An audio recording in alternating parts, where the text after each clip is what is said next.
Hello everyone. आज हम ये जीके का 60वां पार्ट लेकर के आपके सामने आए हैं। ये जीके का 60वां पार्ट है और इसमें हम जानेंगे कुछ प्रश्न लेंगे। जैसा कि आपको पता है कि प्रश्नों को लेते हैं। इससे पहले कि वीडियो शुरू करें, आप में से जो लोग नए हैं सब्सक्राइब कर लेंगे और साथ में बेल आइकन प्रेस कर लेंगे और ऑल का बटन दबा देंगे। उससे फ़ायदा ये होगा कि जब भी हम कोई वीडियो अपलोड करेंगे तो सबसे पहले आपके पास पहुंचेगा और आपको किसी लिंक का इंतज़ार नहीं करना पड़ेगा और आप खुद से उस वीडियो को आप देखेंगे, पढ़ेंगे, समझेंगे। ये आपके लिए बहुत बेनिफिशियल है। ये आपको पता है कि कितने साइंटिफिक तरीके से हम काम कर रहे हैं। और साथ में आप में से जिन लोगों ने अभी तक प्रैक्टिस नहीं किया, क्विज गुरु पे जाकर के स्पेशलाइज तरीके से chapter wise political science, history और डिफरेंट सब्जेक्ट का एक एक चैप्टर, जैसे हिस्ट्री है तो हड़प्पा सभ्यता, वैदिक संस्कृति, उत्तर वैदिक संस्कृति जो भी है, और या पॉलिटिकल साइंस है तो उसमें नागरिकता, फंडामेंटल राइट का अलग अलग चैप्टर वाइज हमने प्रैक्टिस सेट रखा है, प्रैक्टिस कराया। और बहुत बेहतर तरीका है, वो बेहतर अंदाज लगा मुझे भी। तो आप में से जो लोग भी अच्छे मतलब कंपटीशन का बेहतर तरीके से तैयारी करना चाह रहे हैं वो जाकर के वहाँ प्रैक्टिस ज़रूर करें। वो बहुत बेहतरीन प्लेटफॉर्म है प्रैक्टिस के लिए। आईएएस से लेकर के ग्रुप सी और डिफरेंट एग्ज़ाम का, हर एक एग्ज़ाम का वहाँ बेहतरीन प्रैक्टिस है। एसएससी, बैंकिंग, रेलवे, तो आप वहाँ ज़रूर करें इस काम को। चलिए प्रश्न को लेते हैं। भारतीय अंतरिक्ष कार्यक्रम प्रारंभ हुआ, ये प्रश्न आया था। 5 सेकंड में आप उत्तर करें।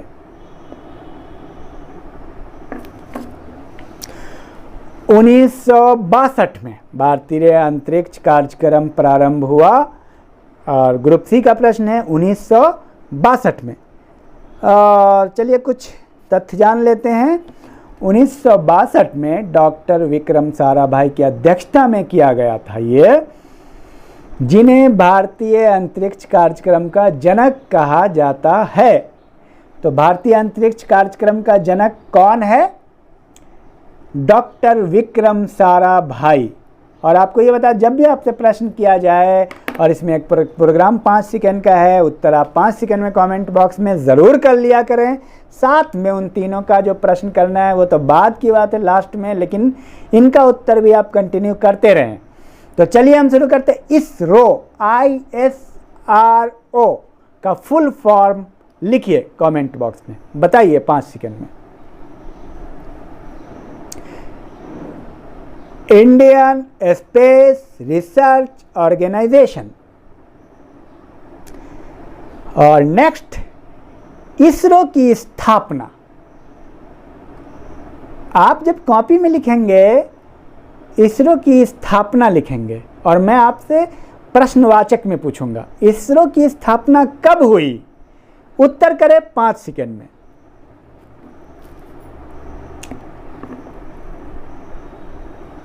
पन 15 अगस्त 1969।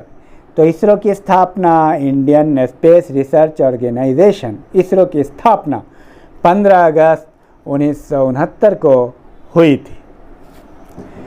और देख लेते हैं भारत में अंतरिक्ष केंद्र कहाँ कहाँ हैं, क्या है उन सबके नाम। तो आप तैयार रहिएगा आंसर के लिए। 5 सेकंड का टाइम दूंगा।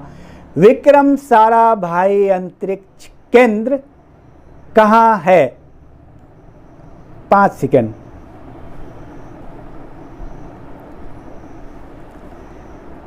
तिरुवनंतपुरम। नेक्स्ट, इसरो उपग्रह केंद्र कहाँ अवस्थित है? बेंगलुरु। नेक्स्ट, अंतरिक्ष उपयोग केंद्र, अंतरिक्ष उपयोग केंद्र अहमदाबाद। नेक्स्ट, शार, SHAR शार केंद्र कहाँ अवस्थित है? 5 सेकेंड। श्रीहरिकोटा। राष्ट्रीय दूर संवेदी एजेंसी कहाँ अवस्थित है? हैदराबाद। नेक्स्ट, भारतीय दूर संवेदी संस्थान कहाँ अवस्थित है? भारतीय दूर संवेदी संस्थान देहरादून। तो एक बार रिवाइज करते हैं। विक्रम साराभाई अंतरिक्ष केंद्र तिरुवनंतपुरम, इसरो उपग्रह केंद्र बंगलुरु, अंतरिक्ष उपयोग केंद्र अहमदाबाद, शार केंद्र श्रीहरिकोटा, राष्ट्रीय दूर संवेदी एजेंसी हैदराबाद, भारतीय दूर संवेदी संस्थान देहरादून। चलिए नेक्स्ट प्रश्न। भारत का त्रिसैन्य कमान कहाँ स्थित है? आया हुआ प्रश्न है। भारत का त्रिसैन्य कमान कहाँ स्थित है? प्रश्न आया हुआ है। ऑप्शन देता हूँ। Visakhapatnam, port Blair, Lakshadweep, Goa. 5 second.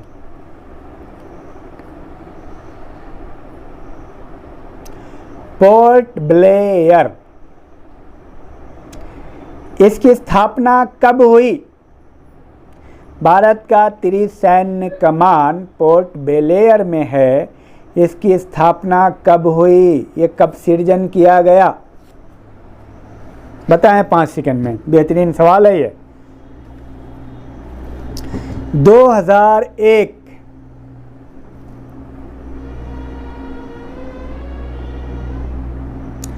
Army chief का फुल फॉर्म क्या होता है? Chief of the army staff. Navy chief मतलब आर्मी चीफ का जो सबसे बड़ा होता है उसको बोलते हैं chief of the army staff.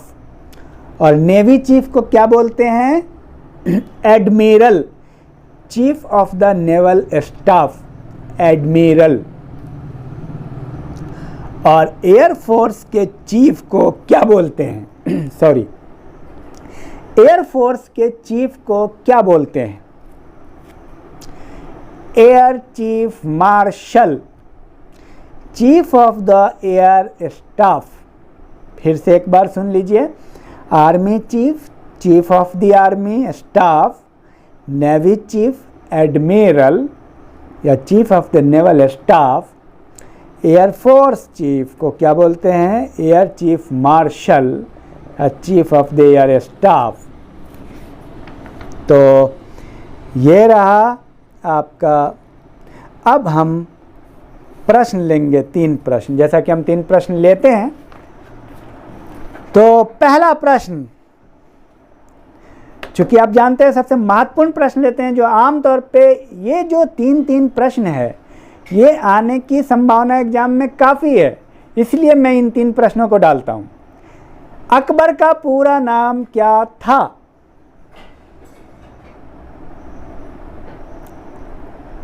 और दूसरा प्रश्न, हुमायूं का पूरा नाम क्या था?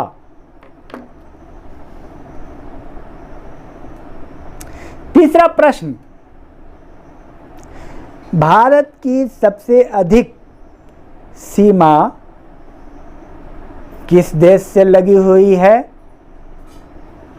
तथा सबसे कम सीमा किस देश से लगी हुई है? और आप लोगों का इंटरेक्शन और परफॉर्मेंस काफ़ी बढ़ा है और आपसे उम्मीद करते हैं कि आप सजेशन देंगे हमें भी, हम ज़्यादा से ज़्यादा बेहतर करें। और कमेंट बॉक्स में कमेंट बॉक्स में आप ज़रूर लिखें, आंसर करें। आप लोगों का बहुत बेहतर रहा है प्रदर्शन। आप जो है ना लाइक, कमेंट, शेयर करें और सब्सक्राइब कर लें। और साथ में जो क्विज गुरु डॉक्टर अफरोज़ इकबाल चैनल है उस पर जो प्रैक्टिस सेट है वहाँ जा कर के आप ज़रूर प्रैक्टिस करें स्पेशलाइज तरीके से, ये आपके लिए बहुत फ़ायदेमंद होगा, ऐसा हमारा विश्वास है। क्योंकि वहाँ चैप्टर वाइज है, आप फुटकल और विविधता वाले प्रश्नों को हल करने के बजाय स्पेशलाइज तरीके से विशेषीकृत अंदाज में तैयारी करें। और वहाँ कौन लोग तैयारी कर सकते हैं एक बार बता दें, चूँकि ये बताना ज़रूरी होता है। IAS, PCS, CDS, NDA, LT, TET, समूह, group C, banking, railway, army, police, सारे विद्यार्थी वहाँ प्रैक्टिस कर सकते हैं। और प्रैक्टिस करेंगे तो आपको फ़ायदा हो, क्योंकि टॉप टू बॉटम सारे क्वेश्चन को वहाँ रखा गया है। और एक चीज़ और मैं आपको बता दूं, जो बड़े बड़े एग्ज़ाम होते हैं उसमें जो क्वेश्चन आता है वही क्वेश्चन छन छन करके नीचे अगले एग्ज़ाम में डिफरेंट टाइप के एग्ज़ाम जो छोटे होते हैं, जैसे ग्रुप A में जो आया, जैसे IAS में जो आया, वही PCS में आता है छन के, वही CDS में आता है, उसी तरह की प्रक्रिया, उसी टाइप का क्वेश्चन फिर NDA में आता है, फिर तमाम तरह के एग्ज़ाम में वो आने लगता है। तो इसलिए आप अगर ग्रुप C भी क्वालिफाई करना चाह रहे हैं, या आप अगर मान लिया B कैटेगरी का एग्ज़ाम BCS क्वालिफाई करना चाह रहे हैं, तो आपको स्टैंडर्ड IAS का रखना होगा, क्योंकि क्वेश्चन वहाँ से छन के आ रहा है। तो IAS से ले करके ग्रुप C, रेलवे, बैंकिंग, सारे क्वेश्चन का हल आप किया करें वहाँ जा कर के। Thank you.